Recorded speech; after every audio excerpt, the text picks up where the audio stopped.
Round one. Fight. Heroes never die. I'm Commander Shepard, and this is my favorite store on the Citadel. I used to be an adventurer like you. Then I took an arrow in the knee. Power, sex, power. They both come down to one thing. Hungry gamers. Hello, and welcome, boys and girls, to the 234th episode of the Hungry Gamers podcast. We're powered by ATEBIT.net, Audio Technica, and Manscaped. I'm your extremely humble host, Brendan White. You can find me just about everywhere at Brendan 8-Bit. And joining me today, my podcast, Ride or Die, the double cheeseburger to my steamed McChicken. You can find her on dem socials at Miss Allie Hart. What is going on, Miss Allie Hart? Hello, good morning, good afternoon, wherever you are. How are you, Brendan? I'm doing really well. A little bit tired. I'm a little bit full. My mum and I went out for a dinner date last night, and we went to a place called St. James Crab House and ate all the seafood. All the king crab and the snow crab and the Moreton Bay bugs and the prawns, and it was so good. I'm still so full. I had to explain Moreton Bay bugs and Balmain bugs to some Americans to explain how we have this wonderful crustacean. And, like, I've never had lobster, but I had to explain that it was this delicious crustacean that we have that's really good with some, like, chili, sweet chili, and how it's, like, you know, almost like a single serve kind of crustacean for one person, essentially. Ugly as hell, but delicious. Yeah, they look like little aliens, but they're They like, do. if we're going to, like, shoot from the hip with a rapid fire rating of crustaceans, I'd put bugs at the top for me. They're the kings, and then the crab, and then lobster. Like, lobster gets all the praise and the prestige around the world. You know, when someone says, "Oh, you're having lobster," it's like, "Ooh, hoity-toity." But like, bugs like Moreton Bay, Balmain bugs, or if there's any other locations that make or sell these things, they are the rulers of the crustacean food hierarchy, in my opinion. I agree. As I don't get much say because, like I said, I haven't had lobster. But prawns a crustacean, or are they not classified as crustacean? I don't know.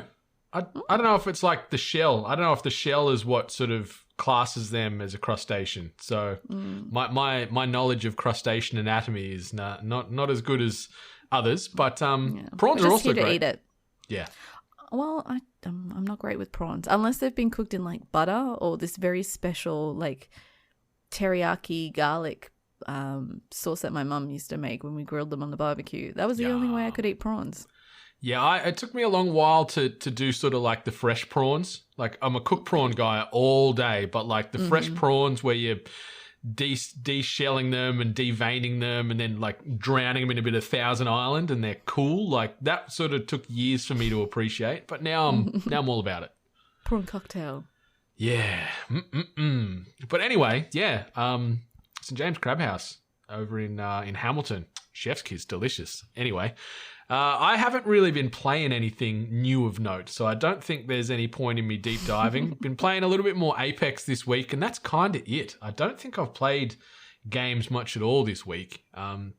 Started playing as a bit of Horizon, a bit of Wraith in Apex, just to sort of mix things up a little bit, get off the Lifeline train. But outside, I haven't been playing much. What about you, Miss Hart? You been playing anything of note that you want to mention, or anything you've been watching? No, I kind of keep on grinding out the Cozy Grove game on Apple Arcade. I still adore it.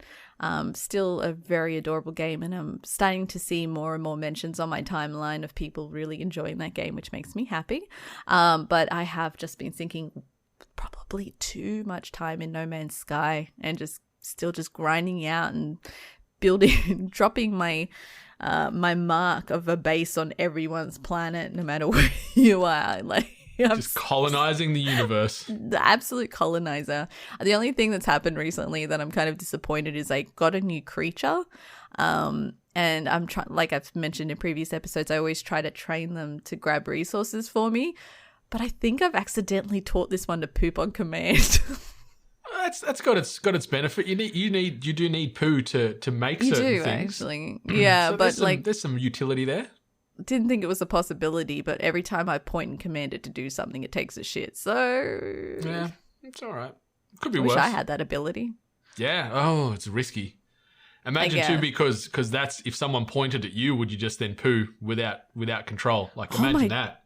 Actually, how often do people point at people? Like, I don't think enough people are saying, "Hey, that person over there" to me. But I guess if I knew that, like, say the neighbor down the street had that ability, I'd be pointing at them very regularly, just to for my own self gain and humor. If you give them the finger guns, do they get diarrhea? Oh, yeah, I reckon so. You have to shake. You have to shake your fingers too. Oh no. I apologize, everyone that listens to our podcast in the morning. But if you haven't learned by now that this is not early morning listening, then yeah, no topic is off limits here, especially finger gun diarrhea. So there you go. Name of the episode. There's the episode title, finger gun diarrhea. But moving on to slightly more wholesome content. I've watched the first 3 episodes of Invincible that just dropped on Amazon. I haven't watched it. Yeah, so it's an animated superhero show that's dropped on Amazon last night. It's based off the comic series of the same name, and that was done by Robert Kirkman. Obviously, that name rings a bell. That's Mr. Walking Dead, making gajillions of dollars for selling that IP to the masses. But this is so good. I'm a big Invincible fan. I've got I don't think I've got all of them. I think there was 100.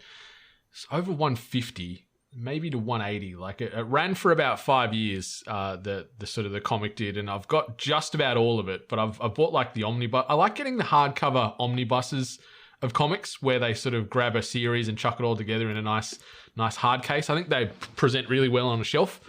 So yeah. I've got my Invincible, and it sneakily dropped last night on Amazon. First 3 episodes. The cool thing is the episodes run 40 plus minutes each, so it's a bit of a longer burn, but it is so good. It's really handling the source material well. Like I guess the premise is it's focusing around this teenager called Mark Grayson, and his father Nolan is like the most powerful superhero on Earth.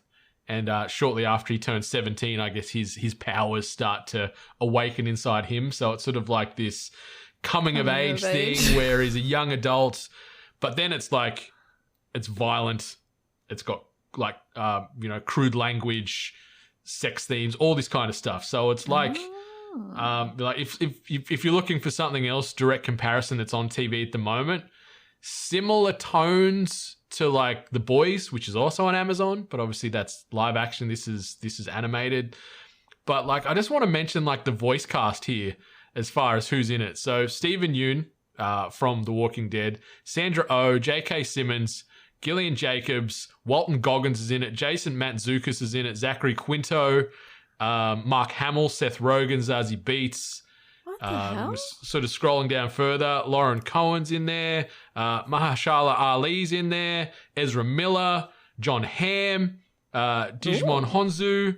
So the voice casting is like stacked. So stacked. That's and impressive. It's so great. The first 3 episodes, really cool. They do, they set the table really well with the first one and how it plays out, and it's just good adult animated fun.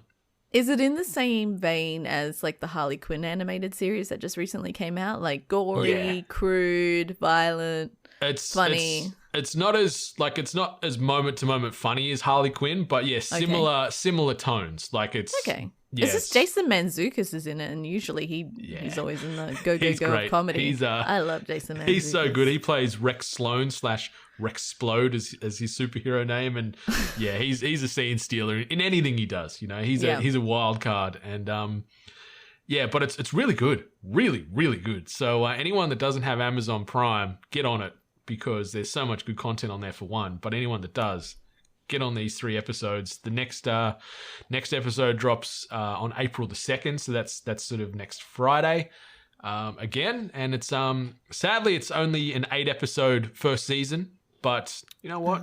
I think they're gonna maybe churn some more of this out because it's getting a lot of positive press out there, and like executive producers like obviously Robert Kirkman. Then you've got Evan Goldberg and Seth Rogen involved again on the back of they've done a lot of good good sort of media content together. So it's so good. I'm all in. I'm loving it. It's really good to see like some of these like IPs doing really well, especially when it comes to comic book universes. Like I mentioned, like I love the Harley Quinn animated series. I've now completely forgotten what the hell it's called, but there's like a Robot Chicken stop motion series with Patton Oswalt. Is it the World Eater? No, that's not his name. He's the guy with the big head. Oh, I'm not going to be able to remember, unfortunately. So everyone can kind of the MODOK one. Yeah, that's it. Yeah. That's it. Yeah. So it's the same people who did Robot Chicken, and I've been watching a few little previews of that. So I'm hoping that one does really well, because I just love Patton Oswalt. Mate, he's so great. He's so great in everything he does. Yeah, he's been through quite a bit. Didn't his wife solve a murder or like a serial killer? Like I think so. crime? I think so. Yeah. He's lived a very, very sparse and unique life, old Mr. Oswalt. But talking about comic book IP and new releases, we got the trailer for Suicide Squad 2 dropped today. Very interesting. It's good to see a little bit more. I love seeing like everyone froth over King Shark. Yeah, Sylvester Stallone's King Shark, nonetheless. Yeah, and like he does talk in the trailer, but I don't think I noticed. Yeah. I don't think I noticed at all. I didn't pick up on the Stallone drawl when he was like hand or whatever. I'm like, I didn't hear Stallone there, but then I saw his name in the back end of the credits. I'm like, who's he playing? And then I'm like, oh, he's playing King Shark. Then everyone was like just pushing it, and I'm just like, what the hell? When did that happen? So that was really cool, and we got to see more of him. And like I said, everyone's kind of like just adores him and thinks he's like the best thing ever, because he's cute. I think he's very adorable, even though the scenes you see him like he literally rips a man in half. Yeah, so he's they don't shy away from the violence in the trailer, and King Shark was the instigator of about all the violence. Yeah, I gotta say the trailer's got me very curious about certain characters and how long they're actually in the movie, because they definitely had more characters more prominent in the trailer than other characters.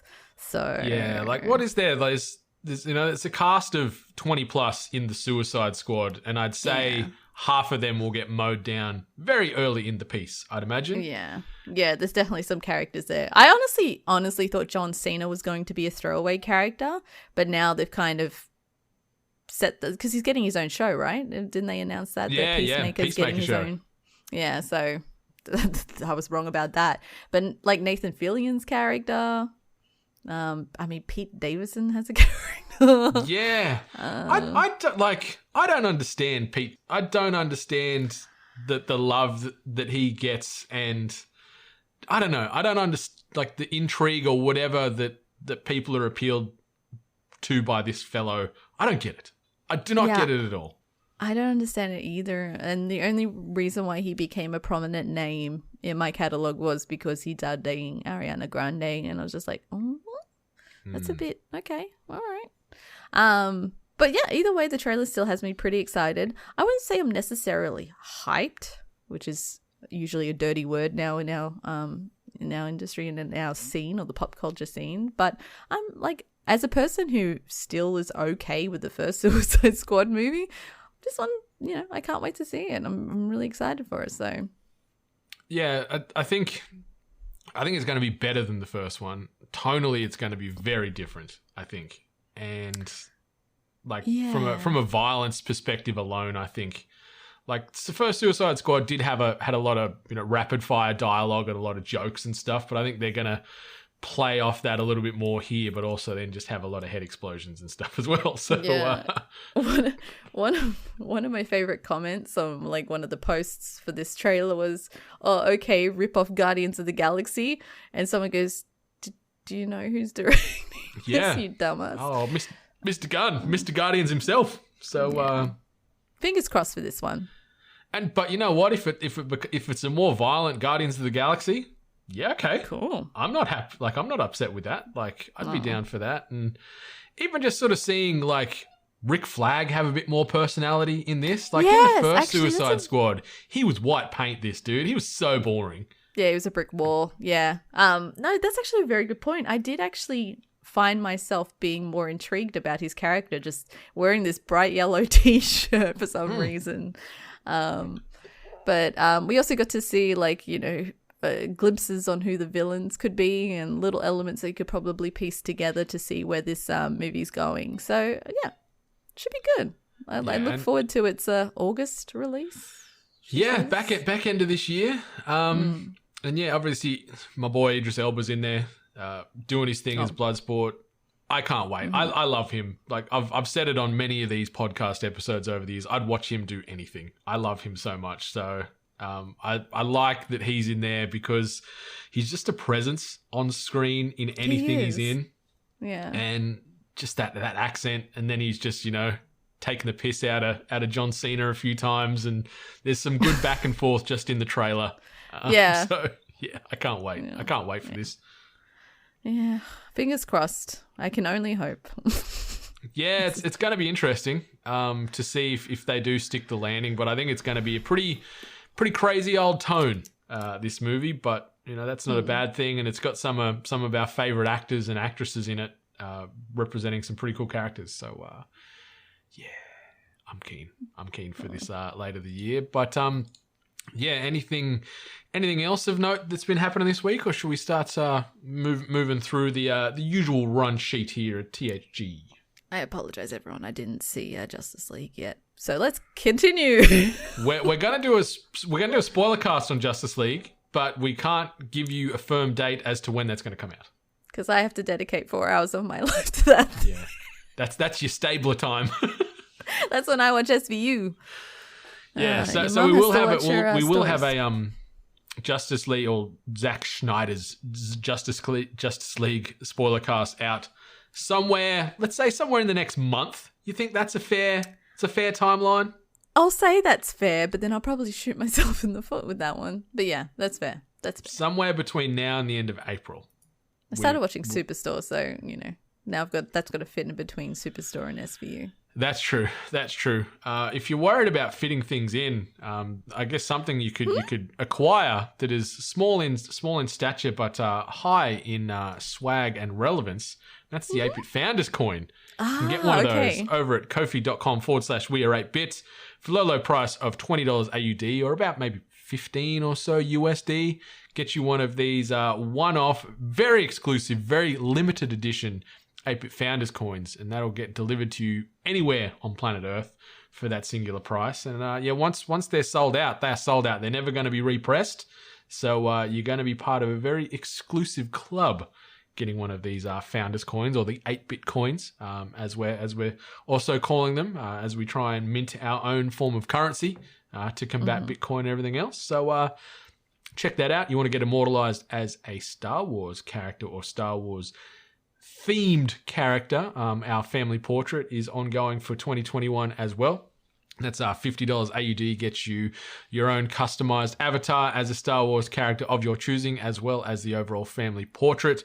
The family portrait, the finished version, obviously will happen at the very end of the year, but we can give you the evolving one as it goes throughout the year too, if you'd like. But also be sure to rate, review, subscribe us on those Apple Podcasts or just general podcast players of choice, because those ratings and reviews help keep the emotional lights on in our hearts. So be sure to do that to us, as well as all the other podcasts within the 8-Bit Podcast Network, or just the podcast you're listening to in general, because it means an awful lot. It takes no time, helps us track, helps us keep relevancy in these charts. But yeah, that's sort of the housekeeping. Miss Hart, do you think we should start talking about our friends over at Manscaped? Oh, let's do it. All right, listeners. Are you starting to worry that your undercarriage is beginning to resemble more weasel than boomerang? Well, worry no more, as the purveyors of perfect pubic hair have you covered. The Perfect Package 3.0 kit by Manscaped is equipped with everything you need to keep your peacemaker cocked and locked. It all starts with the Lawnmower 3.0, complete with a patented ceramic blade and advanced skin-safe technology. It will leave you feeling refreshed, like you've just sculled a can of Pib. It also comes with an assortment of other liquid formulations to round out your grooming routine. Some of these liquid tools for your family jewels includes the Crop Preserver. This is an anti-chafing deodorant that will keep your javelin smelling so fresh and so clean. This is a total game changer. Why are you not already putting deodorant on the smelliest part of your body?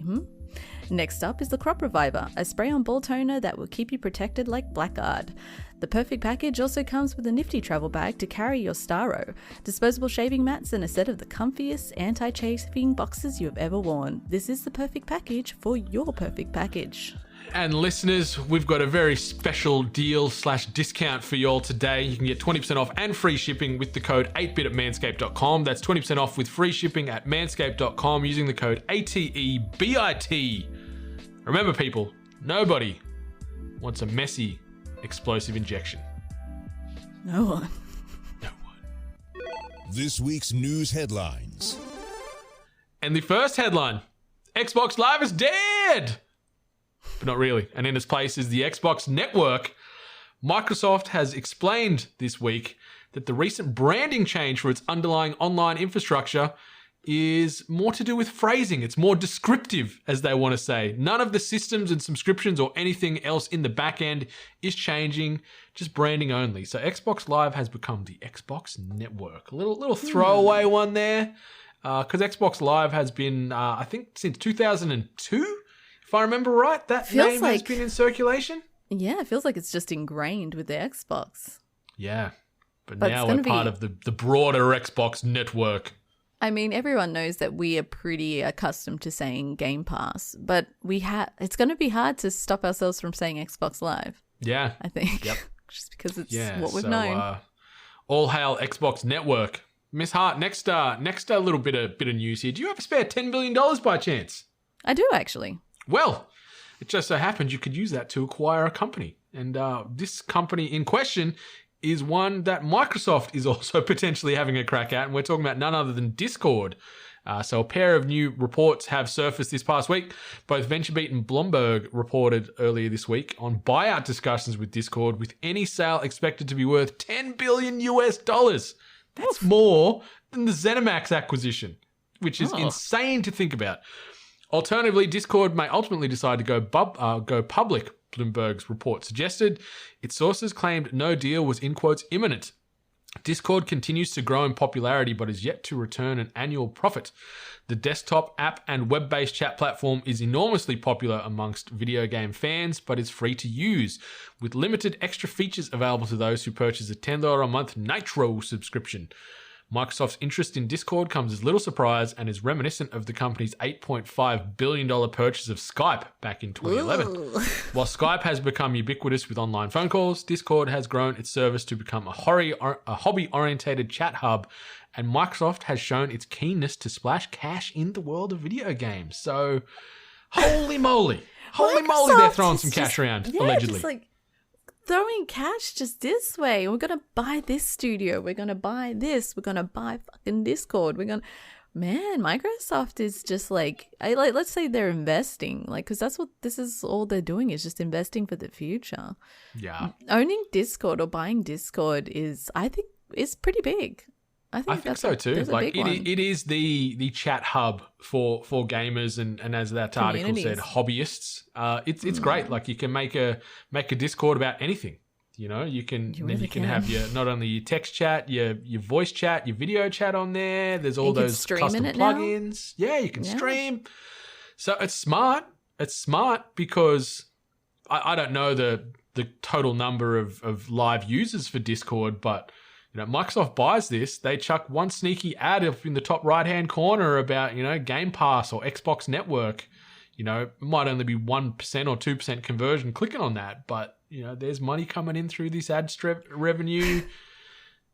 Better than their Xbox party, like the parties. We have issues all the time trying to connect to some of those bloody parties. Yeah, that was what I was just going to say. We've constantly had issues with cross-platform multiplayer where you will be on the Xbox and I'll be playing via PC.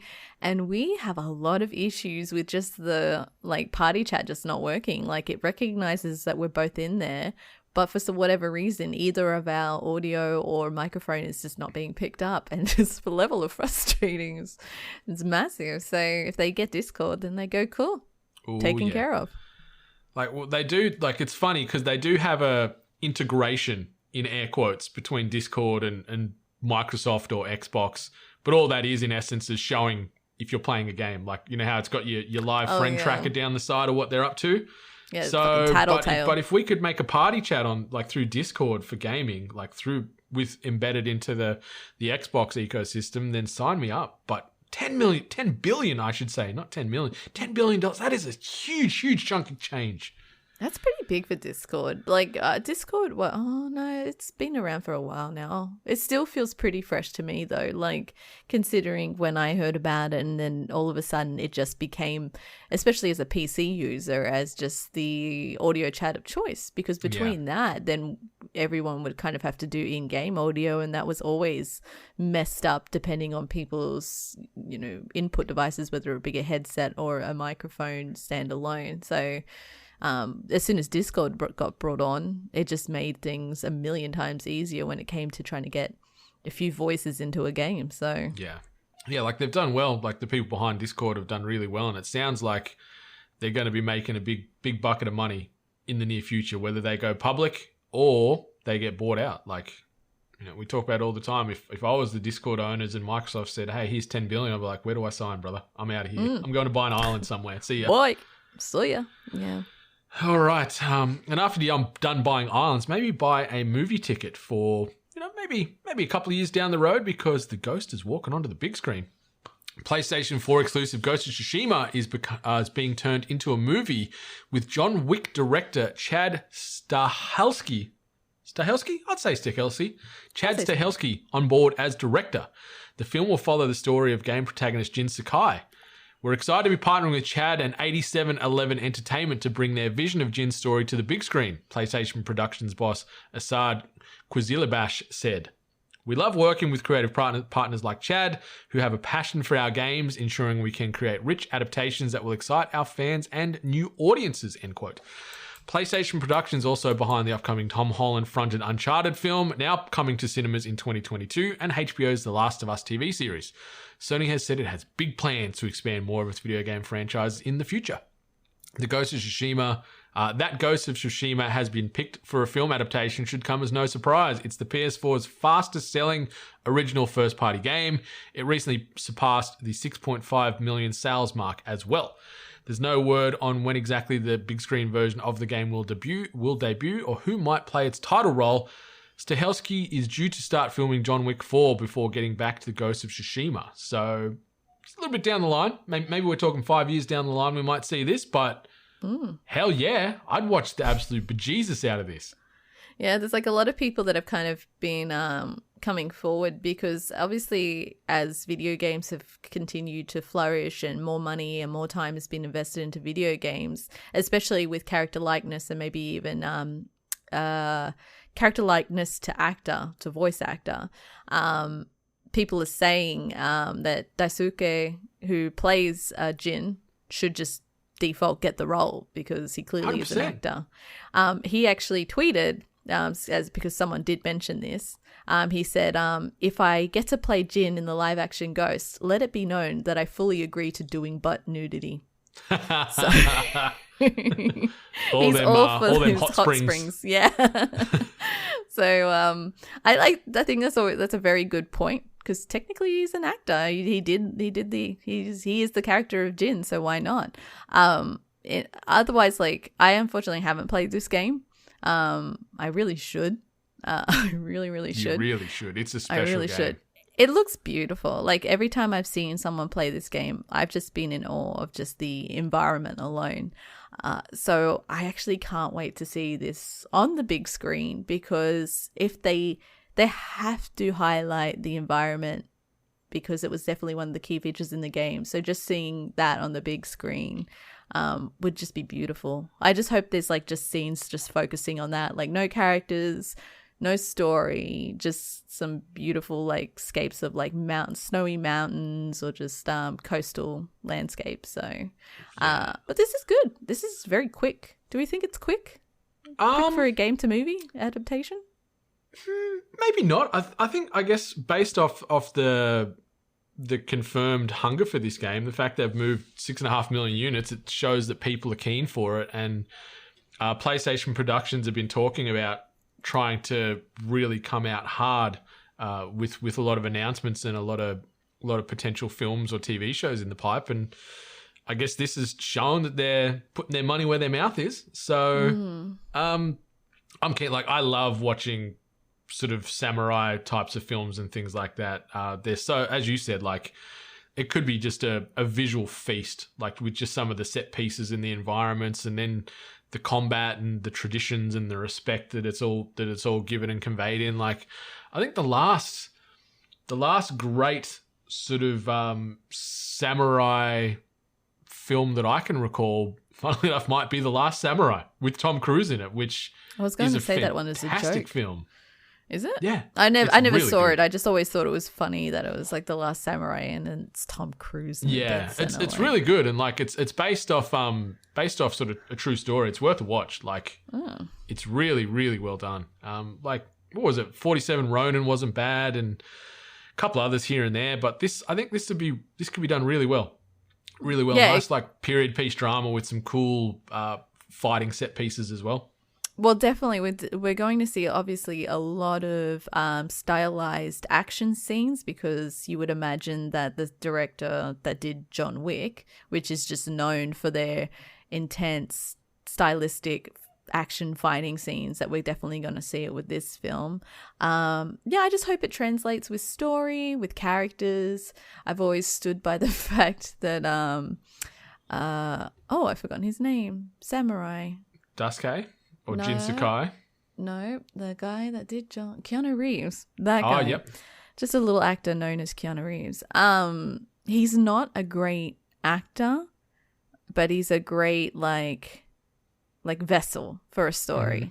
Yeah. Like, he can't voice act. So this one will be definitely more dependent on characters leading a story and being very engaging. So yeah, and like if they get Dasuke to play Jin, that's perfect. Like, because for people that are familiar with the game, there's no weird breaking then of that familiarity with the character. And like, I've seen him, like I saw him in the Man in the High Castle, and he was great in that. And he's done a few other sort of roles here and there. So he's lent his real life likeness to characters in film and TV already. So just go down that path. He said he's keen. He'll show his ass. Let's go. he's going to show some booty. Let's go. That's it. Let's go. But yeah, it's cool. It's good to see they're picking some franchise. Obviously, the weirdest one they've got in the PlayStation Productions sort of backlog that they're working on is, the Twisted Metal television series they're doing.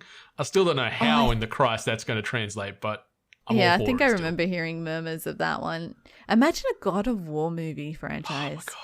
That could be special. Like, that really could be special. That could be like a trilogy type of thing that could, because of the fantasy elements, it could get up there and like rival, like not to the battle scale of, say, a Lord of the Rings, but it could be talked about in that same kind of light, Yeah, like it could be up there with some of the big players of like fantasy style movies and stories and everything like that. Just the absolute scale of the gods, and then having the characters, like it would be beautiful. I definitely think that could be the next one to be scooped up. I guess maybe they're trying to wait and see how these game franchises turned into media, how they're received if done well, and then maybe something as precious as God of War will be, further along the tracks. Yeah.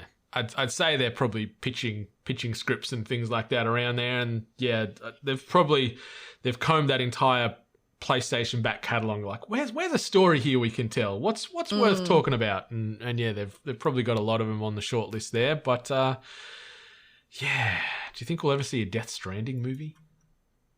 Can you imagine how much of a trip that'd be? It'd just be watching one big Tool film clip.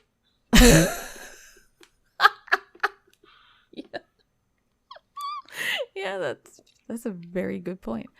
Yeah, it could be. It could be. Hey, give me a Heavy Rain movie. Oh, yeah. Says the only person that ever is still cheering for a game that old. Yeah. Give me all the Quantic Dream movies. Like, just they make very immersive cinematic gaming experiences. So chuck it onto the big screen. Let's go. Just throw it on there. We'll create a list. All right, something they're also throwing on the list, as they do every goddamn year. This year's Call of Duty returning to World War II, according to fresh reports, in part verified this week by Eurogamer. Modern Warzone reported this year's new Call of Duty is in development at Sledgehammer Games, maker of 2017's well-received Call of Duty World War II, and it's due out late 2021. That timing has been indicated as true. It's usually a November-ish release for COD year on year. Modern Warzone also reports this game is codenamed Call of Duty World War II Vanguard, and reports the name will be changed in the future. Oh, okay. What the fuck? What are you doing with Eurogamer? Its code name is Vanguard. So okay. yeah. Not code name Call of Duty Vanguard. Yeah. Yeah, okay. Don't get attached. Yeah, don't get too attached. Vanguard could change. But the interesting thing about this this return to old war, I guess you could say, the entire game takes place in an alternate timeline where 1945 wasn't the end of World War II. So it's going to be set in the 1950s. So yeah, it's strange. It's strange. Making Wolfenstein? Yeah, are we getting the Nazis won? Menai Castle? This whole article is a mess, by the way. So sorry, listeners, if you're leaving this part of the podcast more confused than when you came in, because Thanks it's all to the over the Hungry place. Gamers, I got a headache. So in short, the next Call of Duty game, going back to World War II, going back to the 40s, but World War II continued after 1945, allegedly, and it's going to be rolling into the 50s. The game is currently codenamed Vanguard, in air quotes. That could change, but more COD, going back to old school wars. Like, it seems like they just jump. They'll go future war, then they'll go current, then they'll go back in time. Then they'll go back to future war, current, back in time. Like we did the 80s. We got the 80s with Cold War, which is great. Yeah. Now we're going 30 years back again. Technically, 80s isn't the future, though. Yeah, so we're going to the past, and now we're going further into the past. Yeah. We're going back again. But we've got to go back. You know, it's death and taxes, Call of Duty. Like every year you get one of these without fail.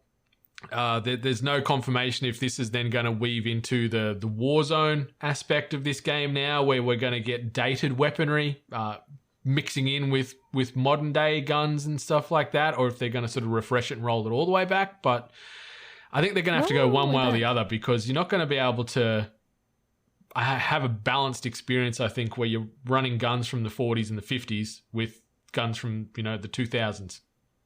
Yeah, I don't think they'll be mixing them up. I think this will just be its own thing, won't it? Like, it'll just be its own little time capsule. It makes sense to me. It makes sense to me that they go that way. Yeah, but let's just move on from that article. That was a mess. I feel very uncomfortable. It's been a very uncomfortable couple of days for me. So we're moving on to the next one. All right, Miss Hart, I think I might throw this one over to you, because I haven't watched this entire 3-hour jaunt, but you have. So you got boots on the ground on this one. So I'm gonna toss it across to you. So this is sort of a recap on the ID at Xbox Indie Showcase that they live streamed over at Twitch Gaming. So Miss Hart, the floor is yours. Thank you. It was quite a long event. They kind of did things a bit differently this year, where we are used to, with events, or having presenters and then having little featurettes in between. Personally, I felt like that really dragged on the event. I'm all for having interviews with the developers to talk further about their game, but I kind of like the structure that a lot of companies do with these showcases and presentations, where they go, okay, here's the games we're presenting, here's the trailers. Now, if you want to know more, stick to the end, and we'll have a bunch of, interviews, discussions and everything. And so you can obviously deep dive a bit further. But with this one, they had, I understand that everyone's still trying to figure out showcases and doing live events from home. But with this one, they had them they had hosts talking in between. Then they also had dev interviews, and then they also had 2-minute breaks where the screen was like, "We'll be back in 2 minutes." The break thing is so weird. It was a bit weird. Like, I know that people need to kind of have a breather and everything like that, but it just, I don't know, for the event went probably longer than it should. So for a lot of people, time is precious.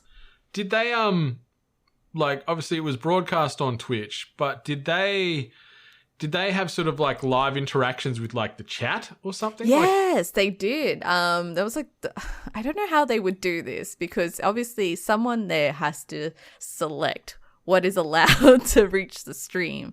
So I've seen a podcast actually use this as well, where the chat's comments can kind of appear on the video. So especially if people are being referenced, like a comment in chat's being referenced, it pops up on the screen.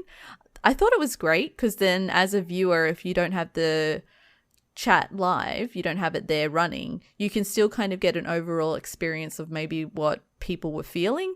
Although everything was usually quite favorable. So okay. And this was only during when the hosts were talking. This wasn't like it wasn't appearing on your screen when trailers were running. This was only strictly when the hosts were talking in between game trailers. So it's a good feature. I don't know if it's biased, but it's pretty cool to see, especially if you're someone that's trying to watch the event back and maybe keep your finger on the pulse on how everyone else is feeling at the time, I guess.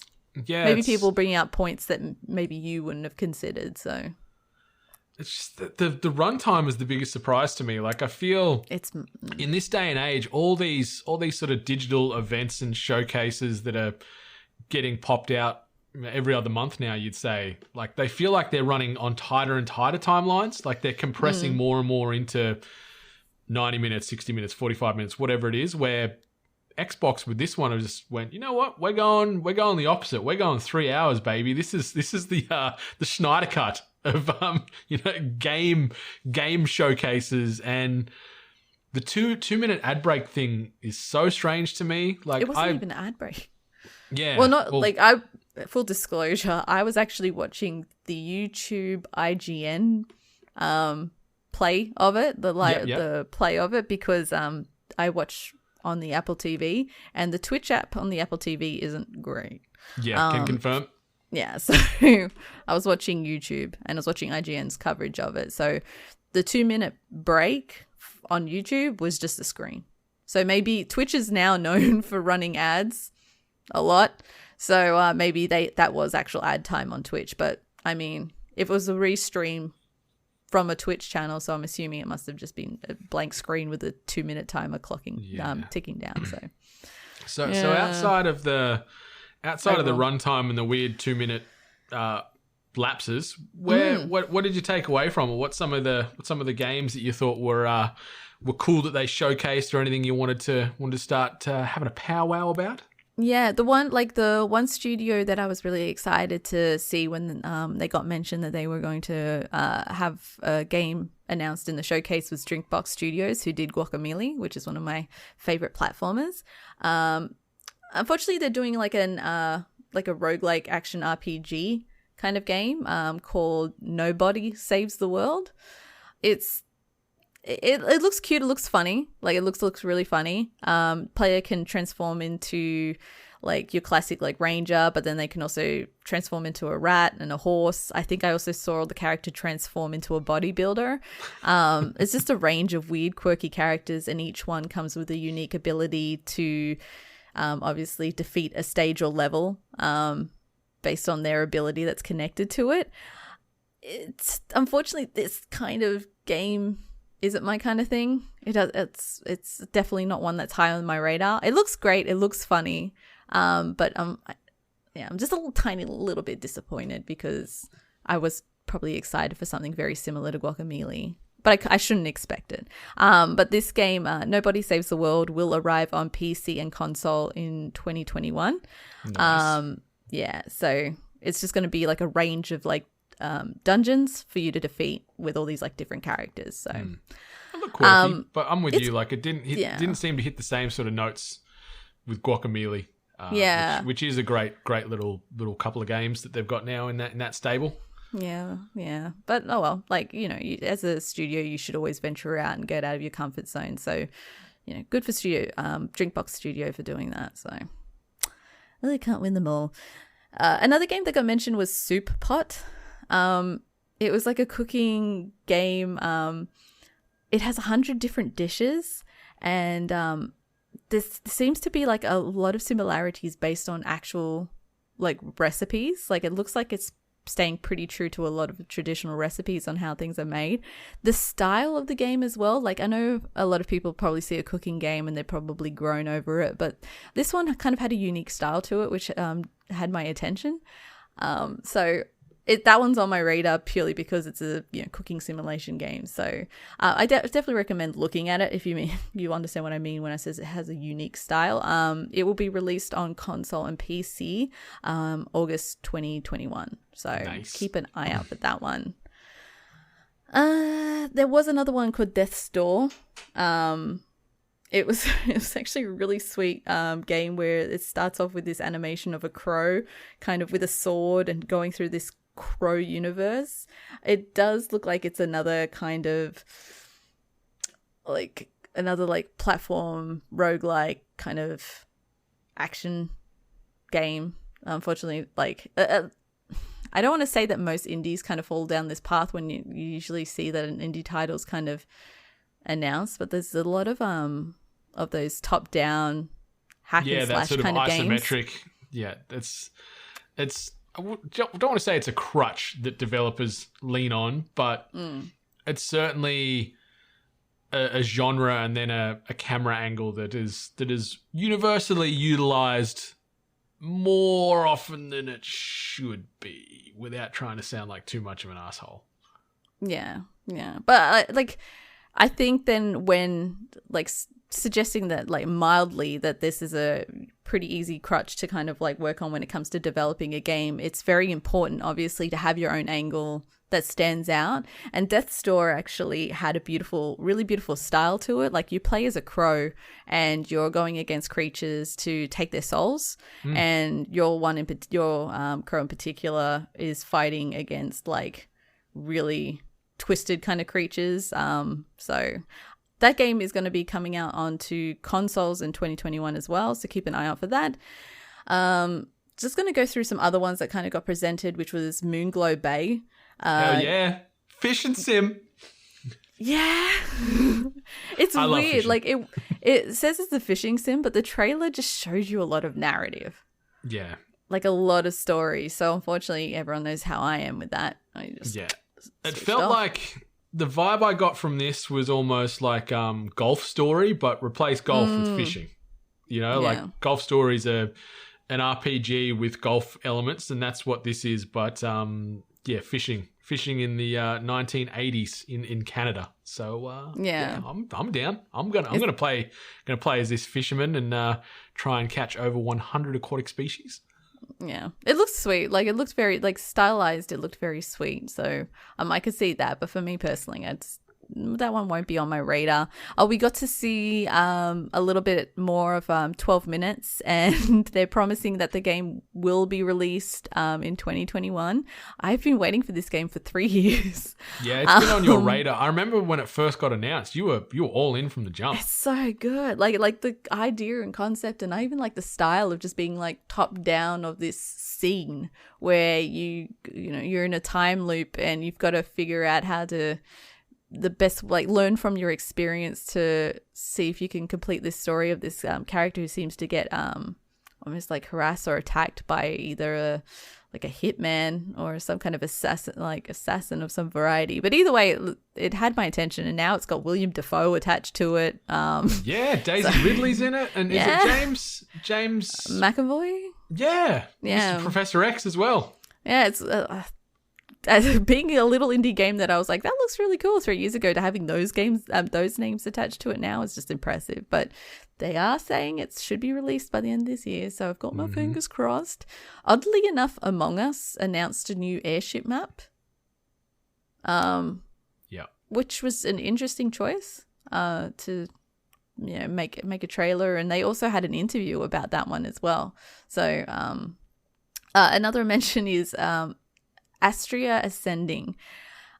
I was like watching this trailer, and it's a JRPG turn-based, but I was like watching it. I'm like, what's familiar about this? And my husband is pretty certain that this is a game where that it's been referenced before, where there's this character design of a witch with gigantic boobs, and they defy gravity. So I think it's the same people who did that game. But players take control of demigods. 8-hero change, like it's JRPG turn-based, so usually I switch off on that as well. But it looks like stylized, it looks great. Like it's a beautiful style. I didn't see any, gravity defying boobs. Yeah, so not usually a review I give to a game. Oh, give it time. The big boobies will come out. There's always a busty heroine or baddie in just about every single JRPG. There's always one that stands out. Like everyone else could be very moderately dressed and well covered, but there'll always be one. It's there's always it's a guarantee. It's true. Sexy that one cat will be or something. be arriving on PC and console in 2021 as well. Oh, sorry, and the Among Us ship map will be coming to the game in March 31st of this year as well. So there were over 60 games like that were also like thrown in there. Like there were a lot of trailers that they kind of just put them on repeat, like not repeat, but straight after one after another. Like there's a long list, so I probably won't go through the entire list. But there was there's a few games that like were a bit quirky because this is an indie showcase, one of which is called Airport for Aliens Run by Dogs. So that is already on my radar, just purely based on the name alone. That's like one of those ones where you see the name and you're just like, yep, okay. Clousy looked cute. There was a game called Craftopia, which was like someone saw Breath of the Wild. They saw like, what else am I thinking of here? Like Stardew Valley. I can't even begin to tell you. It looked like Breath of the Wild, but then there was like a rocket. Then it showed you a giant pot where they were throwing life-size cows into it. But it looked like a very serious game. Like it looked like that was genuinely what the game was about. So that one's definitely on my radar just for that alone. There was another one that I want to draw out because it started and I was like, if this is a survival game, like I'm on board. And it was. It's Last Oasis. It looks like Rust. It looks like Ark. There's a lot of like gigantic creatures in this universe where there's also a lot of building, and it looks like they've actually got this combination of being able to build complex machinery where you can like almost make these like, no, I wouldn't say steampunk because it looked like it was mostly made of like wood and twigs. But you can also fight against other people as well using your machine of choice. So that one was definitely on my radar as well. Stalker showed a bunch of like graphically detailed items for the game, and it was very, very detailed. And in an indie showcase, it really stands out. Yeah, it's crazy. Like it is a small studio, but like I'd say it sits more in a AAA space as opposed to indie, but I'm not going to complain. It stood out. Actually, another one that stood out was Lawn Mowing Sim. I was about to say Lawn Mowing Sim. Because that one just started off with some really high detailed, like first it was like just close up of like machinery parts, and then it like pans out and it's just like the like heavy duty like lawnmowers, and it said Lawn Mowing Sim, and I'm like, okay, you have me. Simulation, you have me intrigued as well. But yeah, like there were a bunch of games in there, so I definitely recommend giving it a watch. If not, just grab a list online and just, I guess, search through the list if you want to just see the individual trailers as opposed to like the interviews or the host kind of back and forth just to check out these titles. But it was jam-packed like we were expecting. There was a lot of variation of the indie scene of like different stylized games between farming, simulation, first-person shooter, turn-based gameplay. It was very, very vast, and I just definitely recommend checking out, seeing what's on there for you. And luckily, as we expected, there was a good chunk of these where they have already been announced as Day 1 Game Pass, which probably takes us to our next segment. Tweet of the week. Yeah, so everyone's favorite Wario Twitter account, Wario64, dropped on the back end of this indie showcase a list of games that are going to be hitting Xbox Game Pass on day 1. So in alphabetical order, we got Art of the Rally, Astria Ascending, Backbone, Boyfriend Dungeon, Craftopia, Dead Static Drive, Edge of Eternity, Hello Neighbor 2, Library of Runa, Little Witch in the Woods, Monglue Bay, Narita Boy, Nobody Saves the World, Omno, Recompile, Sable, She Dreams Elsewhere, Stalker 2, The Ascent, Undungeon, Way to the Woods, and Wild at Heart. Wild at Heart actually looked good too, but at the same sense, it had a very Pikmin vibe. And I get a little too attached when it comes to the Pikmin creatures die. Got a little bit of a soft spot for all them Pikmin deaths. Yeah, exactly. But pretty impressive. Yeah, good list there. You know, there's maybe 20-ish games from that the indie showcase that then are going to be day 1 releases on Game Pass, which is phenomenal. So yet another nice caveat there for Xbox and Microsoft as far as supporting these indies and having them included in your monthly subscription fee for Game Pass. So we say it all the time. If you've got an Xbox or you've got a PC, why do you not have this Game Pass subscription attached to those platforms? That's all I got to say anyway. Definitely. And some of these titles, like we've always kind of discussed with Game Pass always has a great variety. So you're never kind of like, there's nothing I like here. There's always going to be like 1 or 2 things that would be very much your wheelhouse when it comes to Game Pass. And seeing this specific list, there's a good variation of action adventure shooter and all the other things in between. So 110%. But that'll roll us into the last segment of episode 234. New releases and events. Obviously, hopefully listen to this minutes after it dropped on Monday, the 29th of March. So episode 234 of The Hungry Gamers is ready right now. On Tuesday, so the 30th of March, Is This Thing On? Number 10 will be available for consumption exclusively over at ko-fi.com/weare8bit. And it sees myself, Australia's John O'Peck, and Matt Stallone from Audio Technica riffing on Is This Thing On? So we're recording that tomorrow night. So that could go all kinds of directions. So get ready for that. But I know it's going to be a banger. And also on Tuesday, I've randomly been thrown into a new little podcast upstart that Twitch streamer extraordinaire Panda TV wanted to kick off, and it's called Pullin' with Panda. Let that sit and think on for a minute. I don't think anyone wants to sit on it. Whoa! It was Pulling with Panda. Now, is there any context to what that's supposed to mean? Yeah, the context is that it's a podcast about like cracking cards. So we're going to be opening we're going to be opening like card packs from sporting, NFL, NBA, NHL, stuff like that, but also doing like Pokemon card breaks, Dragon Ball Z, stuff like that. So we're pulling packs.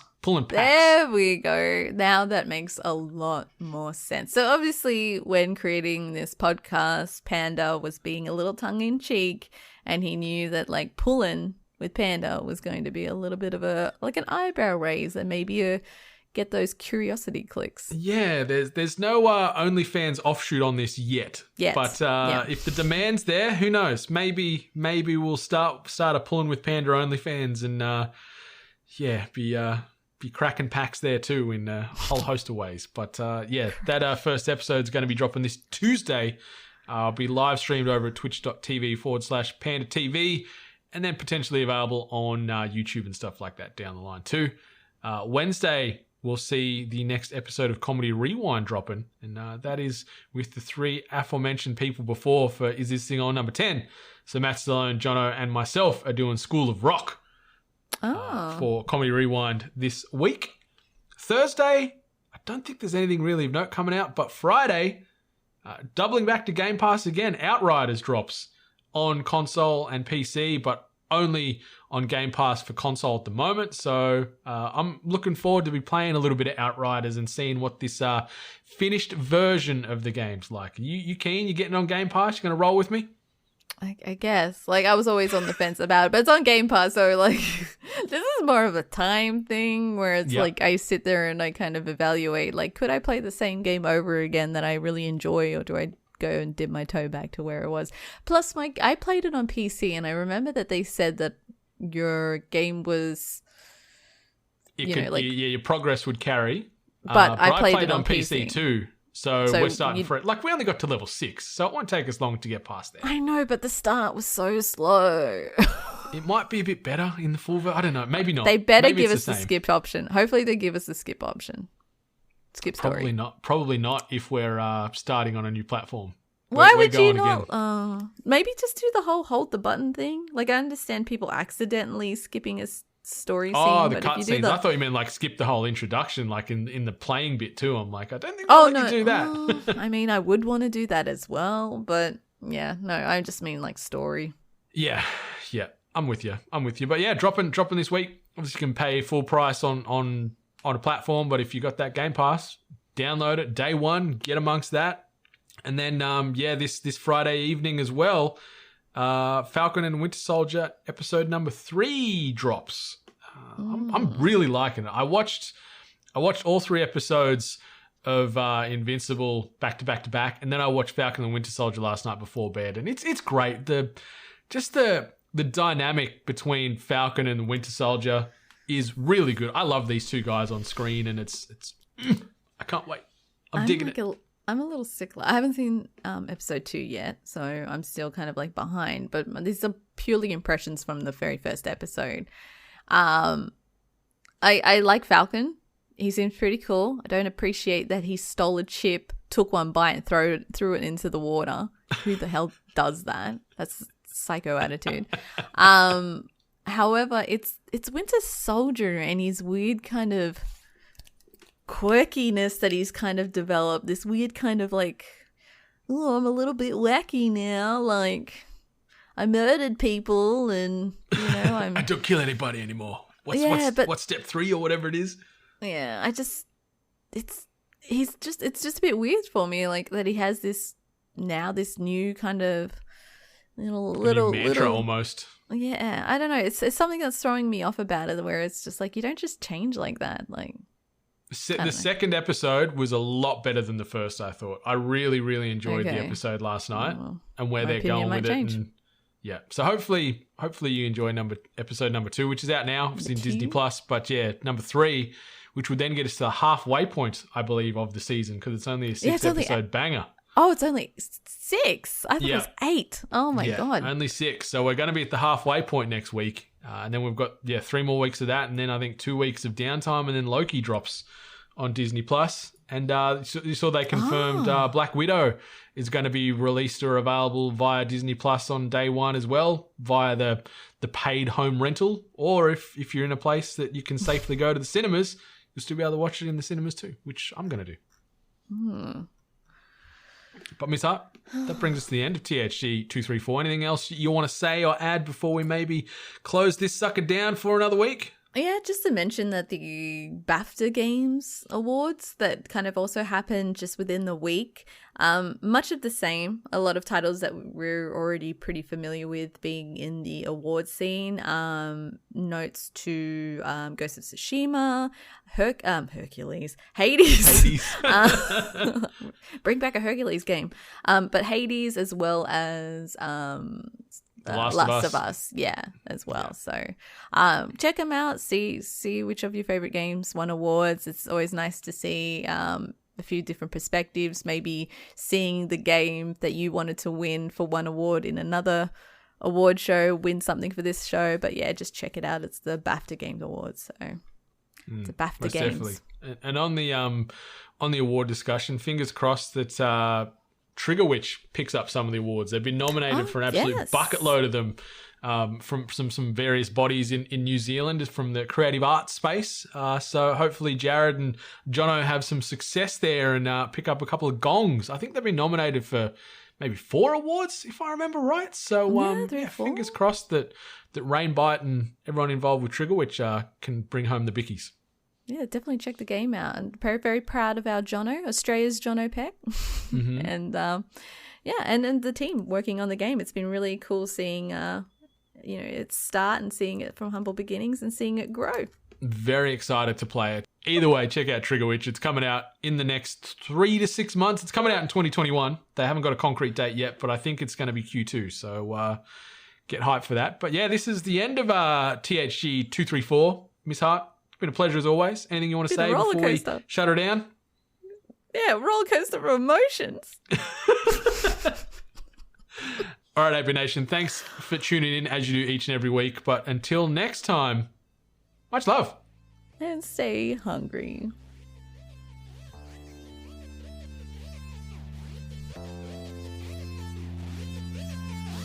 You've been listening to The Hungry Gamers, one of many gaming and geek culture related podcasts from the 8-Bit Collective over on 8bit.net. Check out more episodes on your podcast service of choice. And while you're there, please be sure to rate and subscribe. Until next time, boys and girls, stay hungry.